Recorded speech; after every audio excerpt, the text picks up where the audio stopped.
Hi, everybody. Welcome back to another episode of Devil's Advocate Trades Edition with your host, Lisa McGrath. That's me.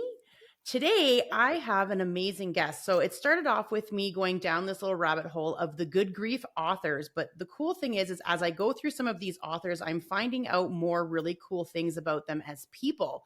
So today with me is Jessica Sudin, and she is a corporate keynote speaker, a best-selling author, motorsports engineer and mindset coach for drivers and riders, resilience and empathy architect. Love that. Executive leader and leadership consultant. And she also like motorbike races like as a hobby. Like, how cool are you? So I know we're going to talk about Good Grief. Now, you did do another book. You did Echoes of Wisdom, What We Know Now. Yes. Okay. So we're going to talk about a few things because I think you're friggin' cool. So Awesome. yeah. So this will be good. Yes. Okay. So tell me about all of this stuff. What's all of this stuff. Well, I'll preface one part. So this year I was very fortunate to be asked to teach the race school again. So I did race motorcycles for a handful of years, and the racing of motorcycles actually drew me over to being in the race engineering world in Europe.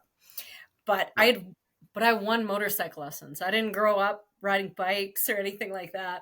And the last couple of years, I've taken a bit of a hiatus, but I've been trying to go to track days still, and then maybe come back out of retirement into the veterans class or seniors open, something like this. Oh God, give yourself a break. But yeah, it's lovely. I was very fortunate to have won motorcycle lessons. It was kind of sort of rigged. And then that was from my engineering buddies. And then eventually after riding bikes and pulling wrenches for other teams, and I wasn't a mechanic by trade either, but, doing some mindset coaching, some Reiki and what have you, it turned into me wanting to marry my hobby and my career. I was like, what am I doing in all these racetracks and during the week I'm in a cubicle? I might as well make this all one. So back in December of 2007, I donated, burned or sold almost everything I owned and moved to Europe. And I did a master's in race car engineering. So I went from 2 wheels to 4, which was crazy. And there's a lot of life lessons there, like you move across the world and you have to learn languages, you have to make friends, right? So where did you go in Europe? So I lived in Basque Country in northern Spain. Okay. And I worked at the best tracks in Europe. So Silverstone in the UK, a few tracks in Spain, Portugal, Germany, Austria, Netherlands. A little bit of everywhere, Holland. Oh my God, you want to be best friends? It was so good. And I miss it. It's like the life of the circus. You show up at the track, you set up all the tents and everything, because we were kind of supporting classes on some of I didn't work in F1, but I worked in feeder classes to F1. I love that. So it's like junior A hockey. Yeah, it was super fun. If you were, I don't know if you're married or what your situation is, but there's a part of me that's like, if you were in a dating profile, never put that on there, because then they'd be like, oh my God, this is my way in. This is my way in to go to Formula One. I'd be like, don't use me for my car. You will love this, Lisa. So I am married, and I'm married to a truck driver, and he was the truck driver at the race car team where I did my master's. You know what? It's a love story. It is a love story. That's all I got. It's like that to me is a love story. You married the truck driver that was with you on your adventure and experienced all these things and watched you go from a seed to this beautiful flower. Yeah. Yeah. That's the way. And it's funny because you mentioned the book. So the first book here, the Echoes of Wisdom one. Yeah. This one is great. So there's 14 authors. I wrote the foreword in Echoes of Wisdom and a chapter. Okay. And my chapter is about how I completely blew it on my very first motorcycle race, got passed by everyone because I messed up the start. And like I said, I didn't grow up with bikes, so it wasn't like I had this in my blood. Yeah. And got lapped twice. Ooh. So the chapter is all about forgiving yourself right away and being able to tell yourself, like, we have to put a pin on this right now, but we can go back later and pull out the lessons. So it's called The Art of Forgiveness at Full Throttle. That's what the chapter is. I love that. Funny, because your other book it's got kind of like a mirroring theme. It's got a theme kind of message there because you talk about being a caregiver to your mom Yeah. and that she passed and that you have to give yourself some grace because Mhm. you went through acute grief and PTSD from everything. And it's funny because I believe that that story will resonate so much with my best friend. She cared for Mm. her father that had cancer, and she was with him till the end of life. And I don't think I know, I shouldn't say I don't think, I know she hasn't fully grieved him. And people don't understand the complexities of grief when you are the caregiver as well. Yes. Right. Yes. It's a different beast is what it is. Cause I mean, like someone passing away and you finding out, you're going through all of the steps, the emotions, all of the different things. Right. But when you're the caregiver and you watch the person have their high, low, low, and then deteriorate and then come back a bit, and it's a roller coaster. It is a roller coaster. It And is a roller coaster. you're waiting every day for something to go wrong or the shoe to drop or you to wake up and them not be awake and something, Yeah. and you're just like, so yeah, that's a great Caregiving's story tough. to write about. Caregiving is tough. And I think there's probably more to share than just one chapter of the book. Well, not I think there is. Yeah. Because I don't even go into as much as what caregivers' remorse is. Yes. So I was talking at a local event here in Calgary, and I was promoting the book a bit. And, I had asked the room, do a lot of people know about what caregivers' remorse is and what it really means? Mm-hmm. And not a lot of people did. And it's that whole, when you go back and think about all the different decisions that you made and were they the best ones? And did I give enough medication for this? Or did I give enough pillow for that? And it really invoked some interesting conversation even after the event. Like a girlfriend of mine said, I was near my dad and I was so frustrated with him because he had reverted back to a kid and I probably wasn't my most graceful or patient self. Yeah. So there's so many things that you can just beat yourself up on as a caregiver. 100%. Because at the end of the day, and I don't know whether I wrote this in my book in this way or in the chapter, but, at some point I realized I've got her life in my hands. And this is like a massive, it's an honor. It's a giant privilege that she had asked me to do. Mm-hmm. Yeah. Yeah. No, I hear what you're saying. I mean, like, I was a caregiver for my younger brother for years, but I mean, he's still alive, but he's severely handicapped. And I did that all through when I was younger. So I don't have the same, it's a different type of attachment caregiver when you're young and then you grow up. And then now I've got my own kids. And then when my father passed, it's a different type of grief when you are the ones that go through a different type of trauma. It's not just like yours wasn't simple because you watched your parent deteriorate, where I had to go in and make a decision of whether or not I'm pulling a plug because of an accident. Right. Oh, wow. So it comes down to, how do you go through that? Like, people ask me, they say like, oh, Lisa, like, how are you now? And I'm like, it was the right thing to do. Like, I remember going into the hospital after I got a call from my mom, and my mom and my dad are divorced. Okay. So I'm the next of kin. My brother's in Ontario. I'm here in Alberta, and my other little brother, isn't sound of mind. Right. Yeah. So I called my older brother and I was like, hey, this is I'm like, I have a bad feeling. Mom's called me and said dad's on his way to the hospital. Yeah. Because because my parents still spoke to each other. Sure. And so his best friend or his roommate, whatever, had called my mom. And this wasn't the first time my dad had gone by ambulance somewhere, so whatever. Yeah. So I wasn't really concerned normally. I was just like, oh yeah, mom, just whatever, it's fine kind of thing. But she called me and she said, I don't have a lot of details. I heard your dad fell down the stairs. I'm headed to the hospital. And something inside of me was like, you have to go. And so I called my brother on the way and I'm like, something. I just got goosebumps. Right. I was like, something's wrong, Mike. I have to go. I'm like, I will call you as soon as I get there. Please stay by your phone. Because my brother and I mean, we've got a really good relationship, but at the same time, like, I'm a chatty Cathy and he's not. So he's like, unless it's something important, Like, don't Yeah. call. Yeah. You know, So what happened when you got there? so when I got there, well, right away, they rushed me into an emerge portion where it's like I don't know what it is, like the grief counseling room. And I'm like, oh, okay. But I'm really good in emergencies. I don't break down. I'm Yeah. very like, I almost get like, very You get in professional. the zone. You Yeah, get in the very zone and it's, professional. So yep, the take care doctor of stuff. walks in and he's with the nurse and my mom's there and his best friend's crying. And I'm like, and I look at his best friend and I'm like, do you need to be here? And he's just like, what? And I'm like, do you need to be here? And my mom's like, oh, we're going to let him stay. And I'm like, okay, then zip it because I need to get all of the information so I can make a decision here.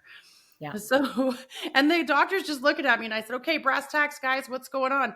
So they gave me the brass tacks of what had happened to my dad, that he was basically passed away when they got him. Took him 30 minutes to revive him. I'm like, okay, brain damage. Sounds good. What else we got? Yep. They're like fractures down his spine, dissected his artery from his brain in his neck to his brain. And I was His like, carotid artery. yeah.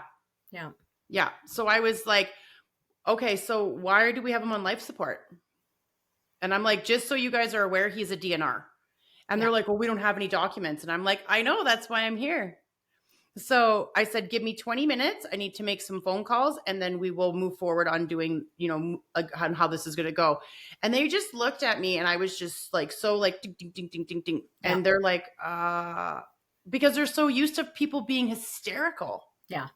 Right. But that in itself is a form of survival mode that sounds like people like you and I are like, because even when I went out to my mom's place, yeah, the first thing I did when I got there was, because I had to and I knew I had to leave space, I just spent a day and a half just doing a little bit of vacuuming, checking out the dynamic, feeling how it was. But it wasn't very long until, bang, project manager side comes.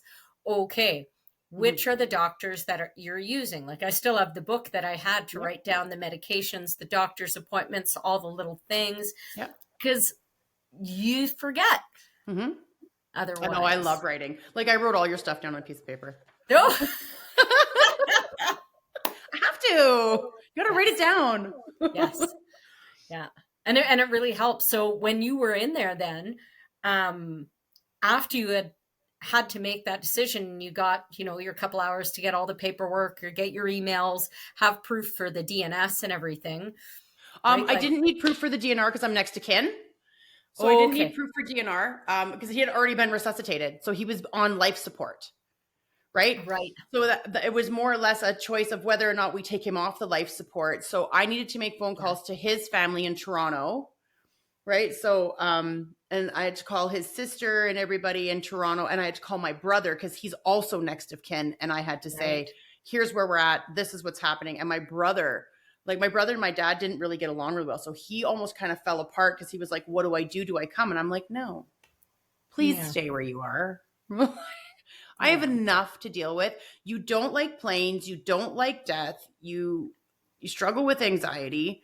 And this is going to trigger both. Yeah. And you and dad weren't super close. My dad caused my dad was, a little crazy. He was Caribbean, right? A little crazy. And so Caribbean. My dad was from Trinidad. Mine's from Guyana. Look at that. Little neighbor. And then my mom's a Newfie. My mom was from Newfoundland. Oh, my mom's from Quebec. Okay. So, very cool. And go half right? I was gonna ask you if you had Caribbean because I was like, she looks like she could be Guyanese or Trini. And I was like, Trini. I love it. Our food is similar. The Trini Newfie. Yeah. Whenever there was like, bring your ethnic background to school, I would just bring curried potatoes because then I've got the Irish and Indian kind of West Indies covered up. Mm-hmm. And did your dad was Trini? Yeah. So did he call it like aloo pie? I don't remember. Because aloo is potatoes in our culture.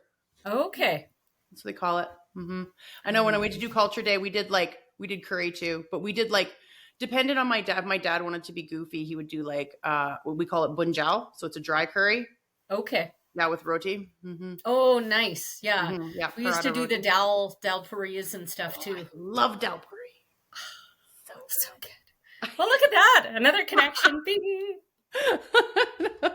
Must be the fact that we're just half Caribbean, half white. It's like we just have to do everything. It's like we have to like, what do they call overachievers?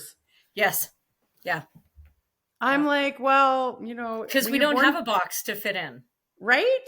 You know, I wasn't black enough for the blacks, white enough for the whites. You know, it was the Italians that loved me. And then until I met all the mixers, and then I was like, oh, you're half Jamaican, you're half Bayesian, you're half this. I'm like, oh Yeah. my God. Like, then I found my people. Even But when I was out in Basque Country, a lot of people thought that I was Italian or Spanish, and there were a lot of people speaking to me in the native language all of a sudden. But yeah, it's so true. I digress. I got Spanish and I got Aboriginal. Those were the two that I would get. And I Yeah. was like, no, but thank you. Thank you. I got Italian too every once in a while because most of my Italian friends are very light skinned. So when people were like, "Are you Italian?" I was like, "Are Italians this dark?" And They they're can like, be. "Yeah, depends where you are from Italy." And I was like, "Oh, Yep. okay." So, but yeah, no, I totally understand. People were like, they didn't understand. And then I remember when I went to school because I was born in 81. So when I went to school, people were like, "Oh, your mom's white. Are you adopted?" And I was like, "No." Take your brown crayon and your white crayon and put it together. What does it make? Me. I got the adoption question a lot as well because my mom had like green eyes and Mine too. yeah. My mom has green eyes too. Yeah, Yeah. very nice. I know she's got Irish. So because my last name is McGrath and that's my maiden name. That's my mom. Okay. My mom is McGrath. So her mother is from Cape Breton and my grandfather's from Ireland. Wicked. I know. I'm like, I love confusing people because I'm like, on my mom's side, I'm like second generation immigrant. My dad, I'm first generation immigrant. But then on my mom's side, I'm like all the way back. Like they've been here since go. Yeah. Same with my Newfie side. One part of my Newfie side, we can trace back at Red Island to 1806 or something like this. Yeah, I know. I'm like, I'm only kind of immigrant, only kind of. I'm kind of sort of full on, everywhere. Right? Yeah. It is what it is. But yes, so when we're talking about my my dad thing, I had my dad cremated because I had to make all the phone calls, and my aunts and uncles were like, "Well, can you keep him on life support?" I'm like, "No." Yeah. Under zero circumstance will I give him a chance to wake up with a broken neck, brain damage. Not happening. Yeah. Not happening. I'm pulling the plug in like an hour and a half. As soon as I get off the phone with my brother, it's done. I'm going to go sit with him. And they were like, okay. And I'm like, so, and then we had to go through all the forms like donor, this, that, and the other thing. And so then I took the doctor, I sidebarred him. And I was like, let's take a walk just over here into this like vacant room for a second. I need to ask you a very sensitive question. And he was like, what? I'm like, what was his alcohol level? What was his blood alcohol? And the doctor just kind of looked at me and said, oh, hey. And I'm like, oh, I'm sure he was pickled. So how pickled was my dad? And he's like, he was like 6 times over the legal limit. I'm like, Wow. Well, he didn't feel much. That's fair. It wasn't a car accident. He got home. So he basically drove home perfectly fine and then fell down the stairs. Yeah. And I was like, oh, Dad. So that's a tough thing to have to navigate all the family, because that was something that, there were certain people that really wanted to see my mom, for example. Yeah. And this was during COVID times. This is August 2020. Like, brutal. It was hard. So, and that's why I took on the whole role, because we had community nurses were unreal in the neighborhood that we were at in St. John's. Same with their healthcare system, where if you've got someone at home who's actively dying, you got a phone number or you've got a patient number that you can call. So you call 911 and you give them the patient number. I realized I said that all wrong. Let's start that off. You've got a number that you can give when you call 911. And they've got a separate, maybe, I don't know how many they have, probably 2 or 3 or something like this, ambulances that are specifically for palliative care. So if you need help, you're out of pills and you need an injection, or, someone messed the bed and you need them to put the patient on a stretcher for a couple of minutes so that you can change the bed or something like this. All of these things, those were at my fingertips, which was incredible. Yeah. like that was the amount of support that I felt, even knowing that was there. I didn't use it very often because, again, it was a bunch of people coming in, they're wearing masks. Yeah. I don't know what happens to all of this, but as soon as we put on a mask, we think that we need to yell. It's like, oh, all of a sudden you can't hear me. It's like, dude, you're right here. We're good. I mean, my mom doesn't need to like hear everyone yelling. But the interesting thing with the COVID and everything is that, of course, I want to make sure that as many of her siblings can come and say goodbye. Yeah. Or, and talk with her about it, because she wasn't all that comfortable having a bunch of visitors either. Mm-hmm. Yeah. In the state that she was in. So it's very interesting being, navigating that for someone that you love and making those decisions when they don't have the voice, but what they want. Yeah. Well, you're an advocate, right? Yeah. And that's something that when I was reading everything, I was like, this is a person that is very much an advocate and teaches people how to be an advocate for themselves. And it was, it's funny because it always comes back full circle, because I'm also, that's basically what I do for a living, is I am an advocate for condo boards, right? When they're trying to do construction projects. But, okay. I advocate in so many areas that I have to make sure that my kids understand advocation as well, and that they can do it for themselves. My son's pretty good at advocating for himself and for his family, and like myself and his sister, but my daughter's a little bit more closed off. Mm-hmm. And it's hard. I don't ever want her to look at her mom and think, I could never be my mother. You're not your mother. You're supposed to be something else and something amazing somewhere else. You're not supposed to be me. Mm-hmm. I'm not here, paving the way for you. I'm helping us to have a good life so you can make the decisions you want to make and go be what you want to be. Yeah. Right. And she's chosen something, so I'm very excited about it. She wants to be in culinary. So I was like, I'll send you to SAIT to get your red seal, and then I'll ship you off to the UK. I want to send her to Scotland to get her blue seal. So very cool. Yeah. My mother-in-law is a Basque chef, actually. And she was working as the chef for the race car team too. Nice. That's quite interesting. But that's the thing, is that like, sky's the limit in certain industries that people don't even consider. And I tell my daughter that. I'm like, I said, first of all, I would love for you to travel and learn different cuisines. You can, at the end of the day, come back to Canada if you want, open a food truck, open a bistro, open whatever you want and go. Or I'm like, you can travel. You can go on cruise ships. You can go into different restaurants in different areas in different countries. You can go, I'm like, there's so many. Probably didn't tell her about race car teams yet. Now you are. Yeah. Right. So there's so many cool things to do. And I'm just like, people don't consider that. Yeah. It's like you could be a masseuse or a hairdresser or a lash tech, but those jobs can take you anywhere. Absolutely. Yeah. Yeah. So very excited for her on that one. I am too. I know. My sister-in-law was just here from Ontario. And she's like, oh, I'm so excited. She's like, we're going to go to Scotland and you're going to cook for us.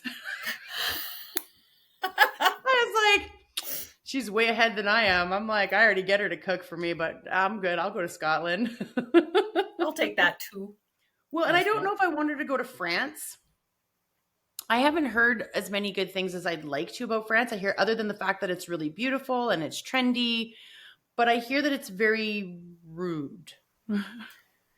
It can be a bit more of a closed culture, but it just depends on how you show up, I don't know how she'll show up as she gets older. She's very shy right now.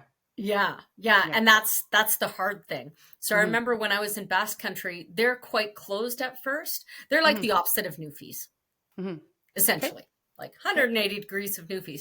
But when you're in, you're in. Yeah. But it does take a little bit to get in. Now, I'm obviously super shy. No, not at all. So I had a couple of sets of these posses that they have out there, which are your group of friends that you've been with since kindergarten kind of age. And I remember talking to, I was interviewed by a gal that's from the UK, and she was writing articles for Basque program. And I happened to be singing in a rock band doing backup singing in a rock band in Spanish and Basque. And I translated one song and I sang it in English myself. But it was so funny because I'm chatting with her and she's like, so how did you get up on the stage and you're with this group and they're kind of a famous group from the 80s. So how do you know them? And I was just explaining to them how I was friends of friends. But the point is that she was saying, that she was having a harder time making friends. Really? And she's not that outgoing. Like, she's a brilliant woman. I enjoyed any time that we hung out together, but it was hard for her to get right into the culture. So when you say the difference between like Scottish or French, and then Spain in itself is very different if it's the North Basque part or if it's Valencia or the southern part, like there's a different vibe around things. And it's very interesting to study that before you go places. So that you kind of get what you're about to walk into. So some places, they're super friendly, but maybe the friendship is a little shallower, then you'll be okay saying hi, hugs, high fives, blah, blah. Yeah. But maybe you're not going to have maybe a guard up, but you're going to understand and set your expectations that even though it may feel like we're best friends right away, there's still a bit of a distance. Yeah. Whereas, you go to Maritime Canada and you'll probably be invited over to Sunday Jigs dinner if someone hears that you're from out of town and alone, it could happen.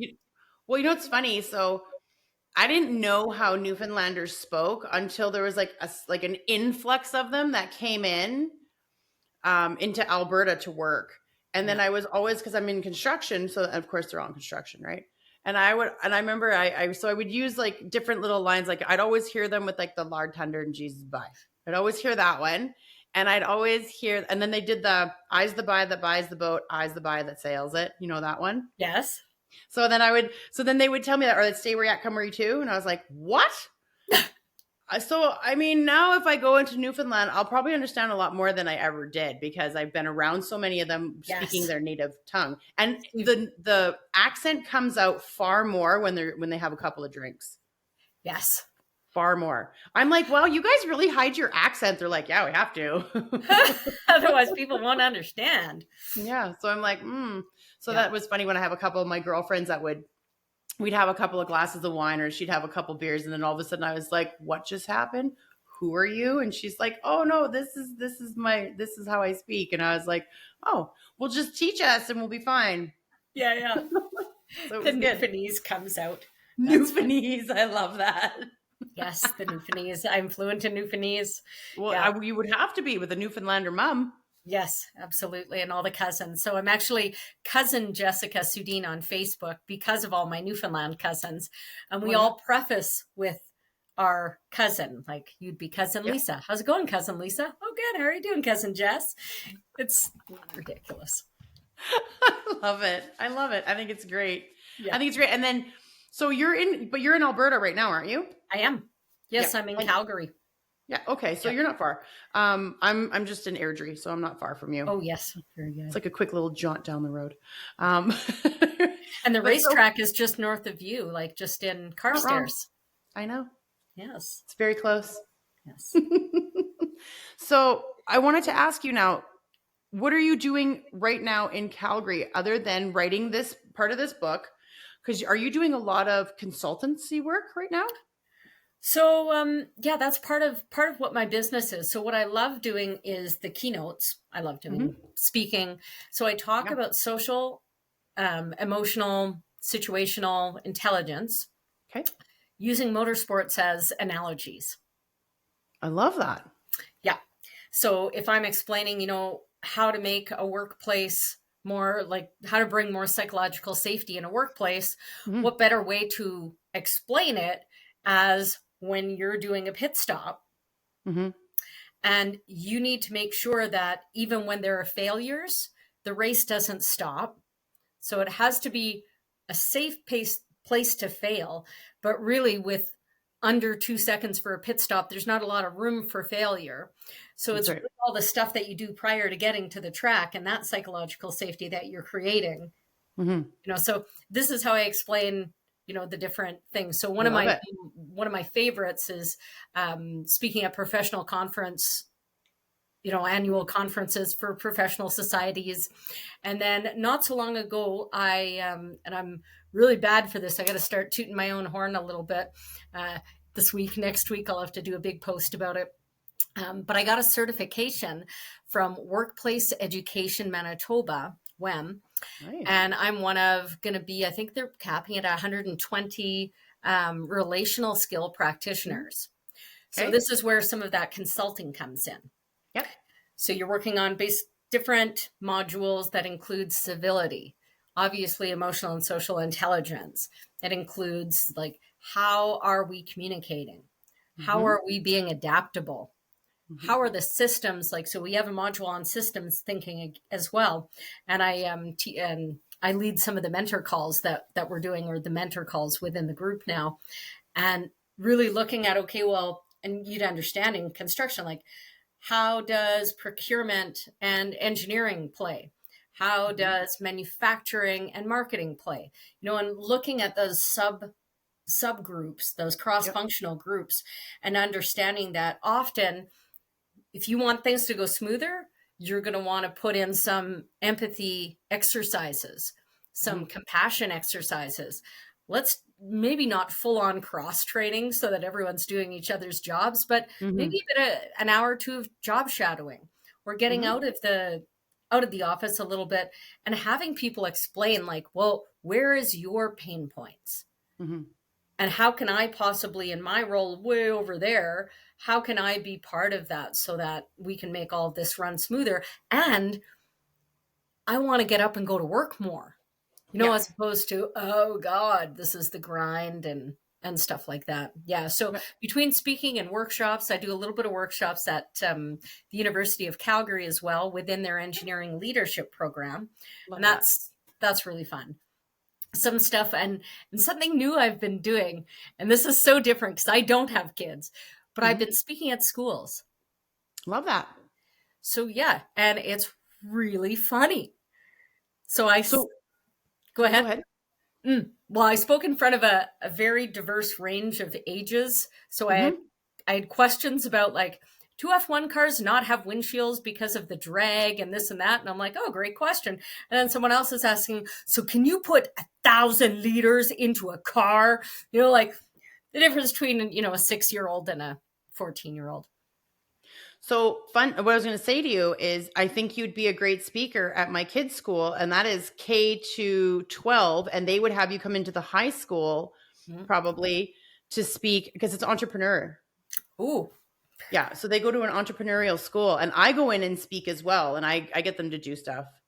I get them to do networking things. Oh, nice. I know. I make them do activities. So there's quite a few entrepreneurial parents, but what ends up happening is, parents come in and they're just like, they talk about kind of like what they do and how they got there. I'm like, these are kids. You're going to lose them. So the principal, who's now the superintendent, when I went in to do my talk, introduced me and gave like the little synopsis of who I am, blah, blah, blah.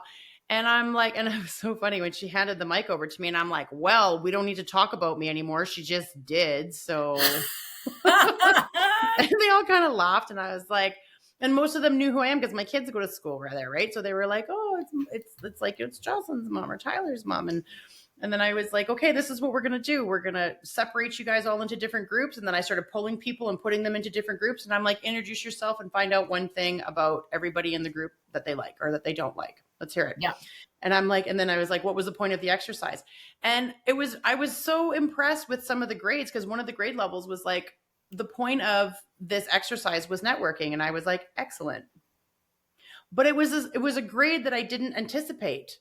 Okay. So yeah. Younger.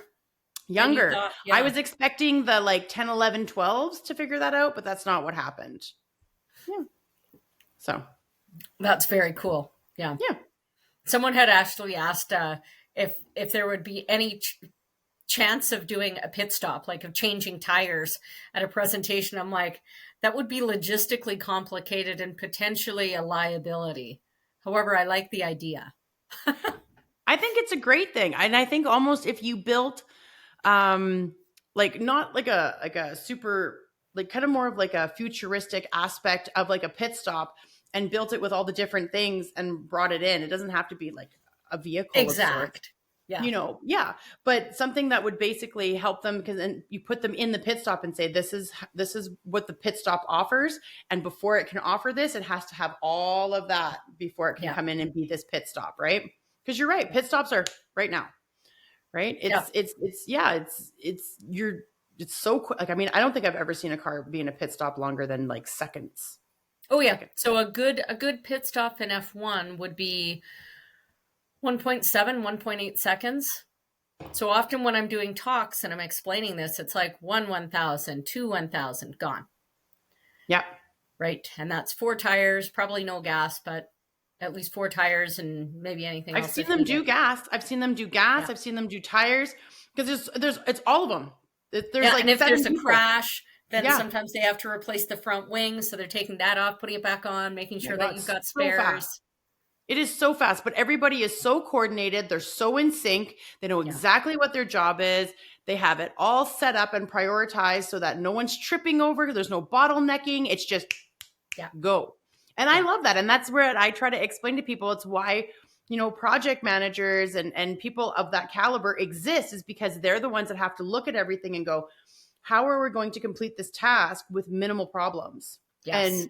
And, especially with all these different, like in construction, you got a whole bunch of trades coming in, and I don't want them bottlenecking. So the minute they bottleneck, I'll be like, go for lunch. Bye. Because it happens where somebody will catch up because one guy is moving slower or there was a problem. So they had to put more time into something. And so then it's my job before they get to that bottleneck point to be like, oh, you guys don't need to be here for the rest of the day because this guy is behind. Or can you start over on the other side, or whatever the case may be? I have to redirect 1 to 3 crews just to make sure that the other ones aren't standing around staring at the guy that's like, well, hurry up, because it stresses him out too, right? For sure. Yeah. Well, anybody just standing there being like, anytime now, Ed. It's like, leave me alone. I'm trying. But so I think what you do is amazing. And all these different speaking engagements, love that. Yes, obviously, like attracts like, right? So you're well-spoken and you're wonderful. Just sit there. That's right. Is your podcast also video? Is this a YouTube thing? Yeah, it's everything. Okay, perfect. It's everything. You got to have fun, right? I love it. But everybody gets it. So it drops every Wednesday, and then the feeds. So my RSS feeds are through Apple and Spotify right away. Wonderful. I believe it does go to YouTube as well, but for some reason I'm going to have to talk to my producer about it, but I have to get it so that it doesn't go straight to private on YouTube, but then it does get loaded to the YouTube channel. Well, that reminds me, I have to do that on something as well. So we'll have to do that. Now that I've just thought of it. We were thinking about that today. We were talking about, So it is, it's a lot of fun. And, I will tell you, so my journey into the podcast world, I met somebody because I was doing a lot of networking online through Alignable. Have you heard of Alignable? No. Okay. So Alignable. Yes, I have.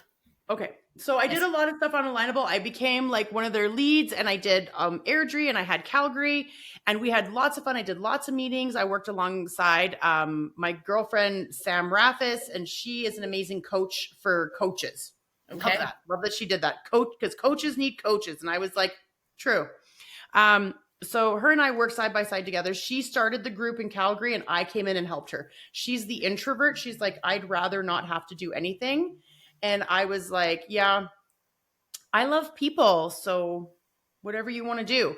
And she was like, sounds good. So she was like, Lisa, you do all the meetings and you book all the meetings because extrovert, right? So I was like, yeah, absolutely. But I found that when I was going through Alignable that I was helping everybody, but I wasn't being recognized. And I'm like, I'm too niche. I need to stay inside I need to get in my lane and stay there, because I was going into so many lanes. It was like I was in the bus lane, and I was in the semi lane, and I was in the little car lane. Like, that leads to the burnout lane. Yes, exactly. And then I was like, well, I'm not getting anywhere. But I had managed to meet a few people through Alignable that to this day I still speak to. So to me, it wasn't a wash. I think that when you have an opportunity to meet people, and it's like people in the States, people here in Alberta, people in Ontario, people in Saskatchewan, BC. I've met so many people that I stay in contact with. So to me, networking is never it's never a waste of time. Yeah. Never. You never know when those people are going to come back around and be your buddies. So, but the podcast started because I met somebody in Alignable. His name is Victor Felix, and he is a marketing strategist. And he was up my butt. He was like, start a podcast. And I was like, I don't know. I'll have to think about it. Yeah. So I went on my merry little way for about a year, and I worked with Victor for quite some time. Great guy, super awesome guy. Worked with him until I didn't need him anymore, which was great. And then he carried on, and I still encourage him, and we're still linked on a whole bunch of stuff. Victor's great. And then I ran into another person this is now my producer, but he was the one who helped me start on podcasts. And I don't remember where Michael and I met. I want to say it was maybe Alinables or something. Maybe Voice of God will trigger in and he'll just say something, but I doubt it. So he's still listening, right? Right? It's like, are you there, God? It's me, Margaret. I have a question. Teacher, I have a question. Oh, Margaret. God, Margaret. So he actually, oh, you know what? He put something in the chat. He's hilarious. He's like, always listening. Right? Like I said, I know. Just always listening. Jesus. That's funny. So I met Michael, I think, well, his team, it was Michael, because I talked to him. And Michael is more, I don't know, like he's just more people oriented. The way he speaks to you, he's more down to earth and easygoing. It's not like, let's get you the next big thing. And let's, there's no gimmicks with him. He's just like, listen, if it's something you want to do, let's do it. I think you'd be great at it. Pick your thing and just go. And I was like, no, I don't know. And so then I would do some recordings. It's like, try doing some recordings. And what I had done while I was working with Victor was I was doing TikToks. Okay. But like really like, like they were really like, the ones that are like pre-made, and you kind of just like do like the little tests, or you like wait for something. So it was getting me comfortable seeing myself on camera. Yeah. Is what it was doing. And I was like, okay, well, this works. So then. And that's a big thing. It's huge. People like, now I'm like, it's so funny. Now I'll go listen to myself. Whereas before I was so scared to listen to myself. And now I'll go listen to my podcast and I'm like, oh yeah, that was actually pretty funny. I'm pretty funny. But before I was like, I can't listen to it. I can't look at myself. Yeah. But so you got to get comfortable. And so when I did that, and then all of a sudden Michael's just like, yeah, we're just going to fire these off. And he starts loading them. And I'm like, oh, and I'm having a heart attack. I'm like, I didn't like that one. He's like, it'll be better. Don't worry about it. Your first ones are never good. Don't worry about it. I'm like, oh my God. I'm like, talk about like sideswipe. But then here I am, like, what are we? So September. So it's like 6-7 months later. And I'm, my podcast is ranking really well. I've got a lot of listeners and I love the listeners. And it's great. Yeah. I mean, like, but you got to have fun, right? It's all about having fun with people and learning about them as people. That's the whole purpose of my podcast, was to create a platform. Like, if I just asked you a bunch of penetrating questions, I wouldn't know how cool you are and that you didn't need me. Okay? Yeah. So how did you like your engineering leadership time and some of these kind of questions? Yeah.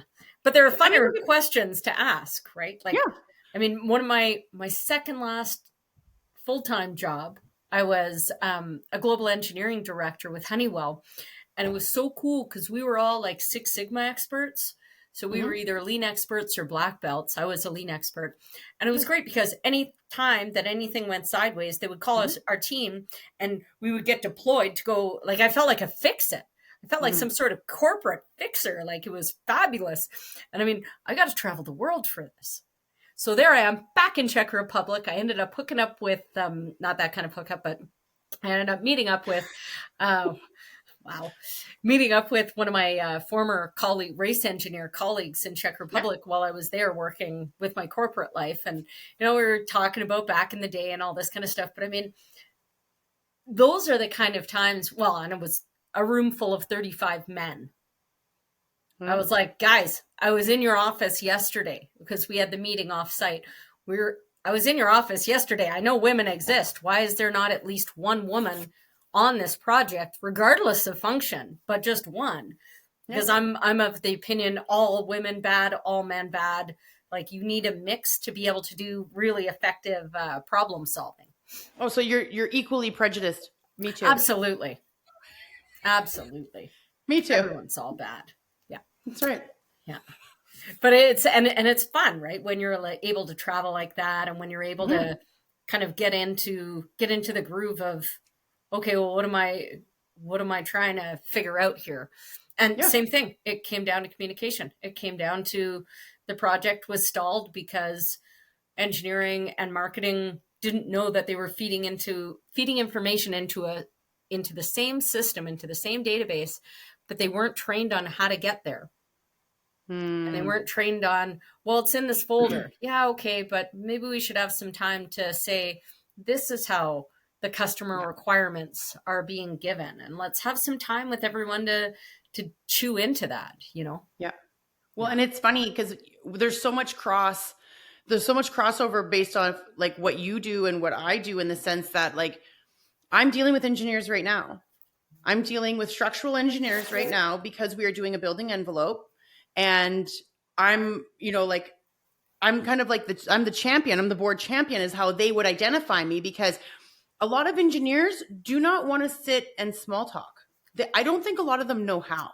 A lot of them, they're not, Or they're it's like, just not interesting. no, they're like if and they speak very technically. So I've been in industry long enough that I still have lots to learn, but I speak engineer. So when we start talking technical, then I'm like, okay. And then I have to make sure that the engineers and the contractors get along. Because if a contractor doesn't get along with the engineer, because technically he says I can do it this way, but technically I can do it this way, and he's just adding more money to it, and then it's a fight, and then I have to get involved with it. So that's why I'm in there. I'm in there like a jerk. I'm like, whatever grievances you have, you come talk to me about, and I will deal with it. Yeah. And nobody's fighting with the engineer because that we need their stamp. Okay. Yeah. So,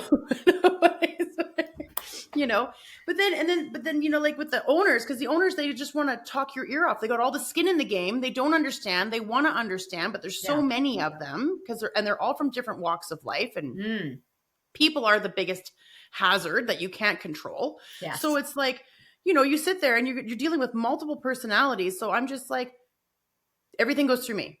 The engineer gives me a report. I talk to the engineer and go through it. I make sure I understand it inside out, so that when I come and give it to you in layman's terms, everybody's under the same understanding.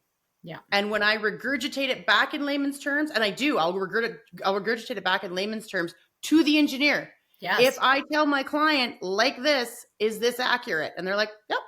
Yeah. See, and that's an important skill. And that's actually one of the ones that I leave on almost all of my keynotes is the idea of, okay, have you reworded using some of the same words, and then some of your own paraphrasing, but don't do it without checking first. Yeah. Like, how did this land? Some of the workshops that I do as well, it's like, okay, well, I said, you're going to listen to someone, I'm going to ask them 2 questions. They're going to say a little bit, 3 minutes max. Yeah. And then I want you to tell me what they said. Mm-hmm. But it's not just like, are you listening, but are you understanding? So I want you to say it in the same way that it was asked. So use the same prompt, and as an interviewer, it, right? So ask the question via an answer that you've been asked, right? Mm-hmm. And then check in. How did that land for you? Is this right? Did I get it right? Oh, there's more information that I need. And all of this is like a massive key for communication. Right. And the biggest thing is that people are too busy listening to speak versus listening to hear. Yeah. Yeah. It's always a big problem when it comes to that. So, and only that, but the big thing that my job is to make these people teams. Me, the board, the engineer, all of the trades, whoever's on site, we're a team. Right. So even though the engineering firm is this engineering firm, and this is this contractor, and my company's this, it doesn't matter. When we're on site, we're team, whatever your building is called. And we're all working together, and we all have the same goal for this to be a succession. That's it. And you said you work at a property management, is it?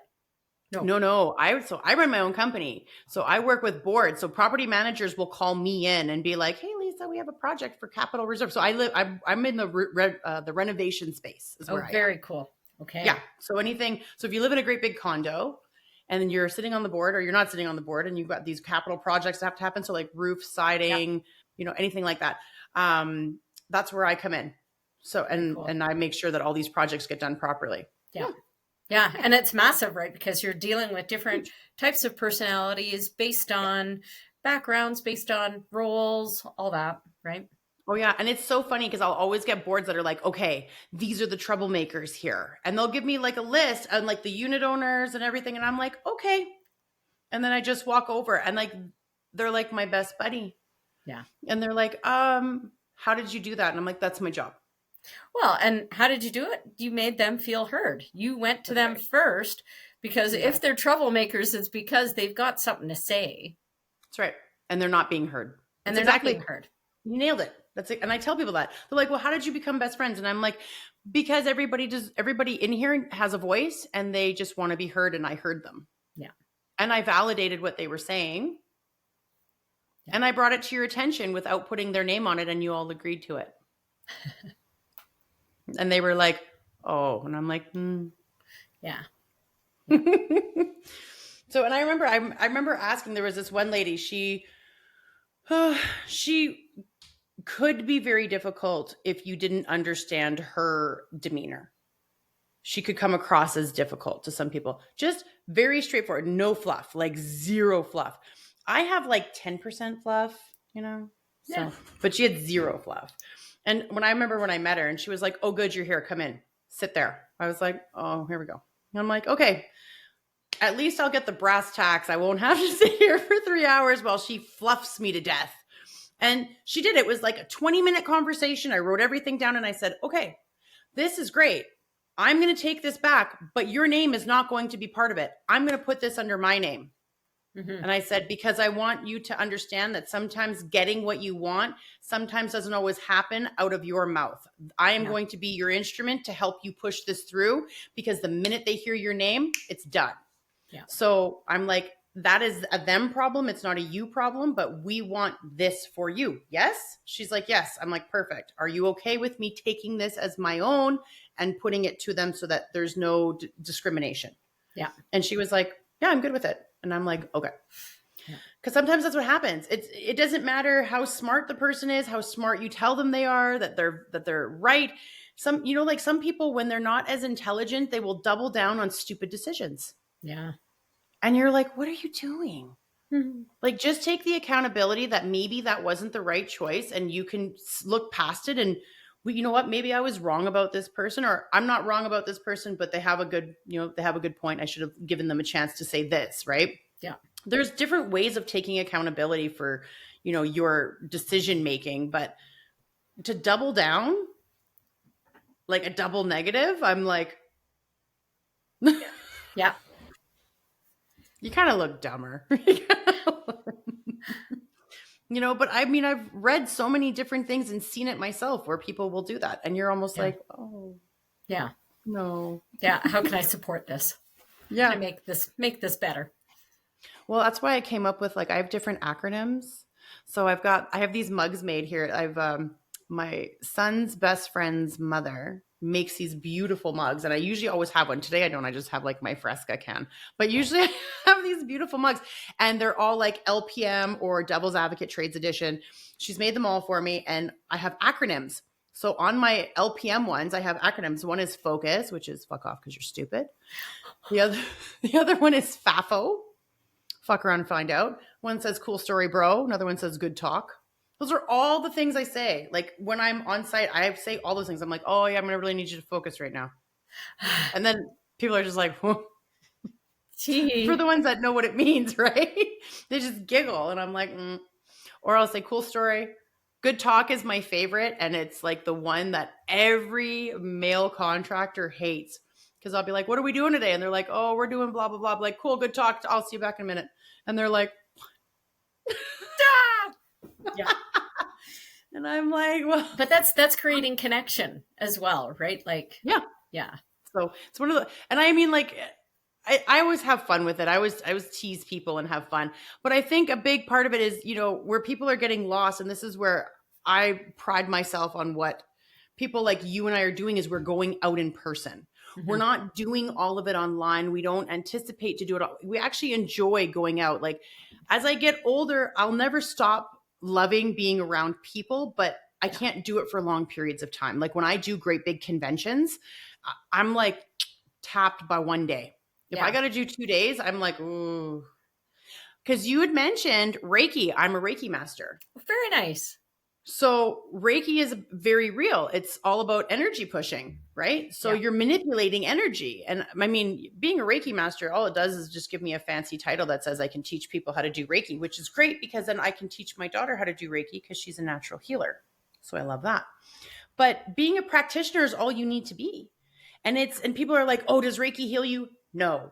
Reiki removes or pushes the stagnant energy that is within the area of the body in order to allow healing to commence. We don't heal you. We just push all the shitty energy out that you're just holding on to. Yeah, that's it. Yeah, so I love that. It's a wonderful thing. It is. I could tell that you've done Reiki. So what's your background in Reiki? Tell me. I'm interested. So my Reiki, I had a Reiki master who I'd met probably about 20 plus years ago now. Jeez Louise, yep. And it was really interesting because I had always felt energies, and I studied Eastern religions when I was in high school. Even I was learning about Taoism. I went to a Roman Catholic high school, but I learned about all sorts of different religions, which I thought was brilliant. And the sorry, I didn't put my computer on.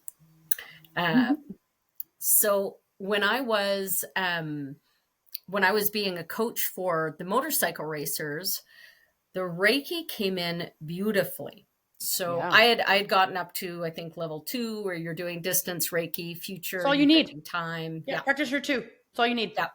And so it'd be interesting to get rid of the energy because you're going 200K an hour. Yeah. And you don't need all the little gremlins in your head anyway that are happening, like the negative thoughts or the overthinking and all of that. But also your body needs to be really loose. Yeah. Motorcycle racing and race car driving, like it's not a smooth ride. You have to be smooth with your inputs, but you're braking hard, you're accelerating hard, you're turning quickly, like your rate of turning, all of this. So it was really cool. One of my riders, Nadine Lajoie, I helped her in the summer before I went to Europe. And it was great because she went on to write her own book, and she lives in California, and she does all sorts of motivational stuff as well. But one of the biggest things that I found with her was her whole demeanor after giving her some Reiki right before she was about to go do qualifying or a practice session or even a race was able to stabilize her nervous system as well, because a lot of that had to come within her, so it was, let's get rid of this stagnant energy. Let's get some flow in. And now you do some breathing, and I'll lead you on the breathing so that your cortisol levels are a little bit lower, even though we all know like the adrenaline is about to come when the flag drops and you've got, X amount of time. Well, yeah, the adrenaline rush is already coming. It's just another like dump that happens when that flag goes, right? And it's good. And you're not wrong. And so, I mean, like, and you should also be catering to the vagus nerve, and saltwater showers are amazing to get rid of all that negativity. Nice. I know. So it was very interesting to do this like on the track right there. 100%. Yeah. And you also have to see the change. The calm. Yes. Right? The calm. So to me, that's what's rewarding, is when you see it. Yeah. And even when they're like, oh my God, I feel good. And you're like, good, go. Yeah. Well, and that feedback is important. And it's interesting because when you were talking about speaking at schools and stuff, I got some messages back saying, hey, these parents are telling us teachers about this former race car engineer, and she walks in with her like helmet, because I usually bring in my helmet when I do my talks and stuff like that, of course, right? And or my leather jacket, and then people can kind of see that there's hard plastic in it and all this. But it's so rewarding when all of a sudden the teachers are reaching out saying, I'm still getting comments from the parents, like you've blown these kids' minds open to saying 100%. like, you can be an art honors and still be an engineer. You can be a singing, like you might love karaoke and still be an engineer. You could be an engineer and also do something else, like just that whole thing of let's get rid of the pigeonholedness and let's just all live our best multifaceted lives. Yeah. No, I love it. I think that's great. And you're not wrong.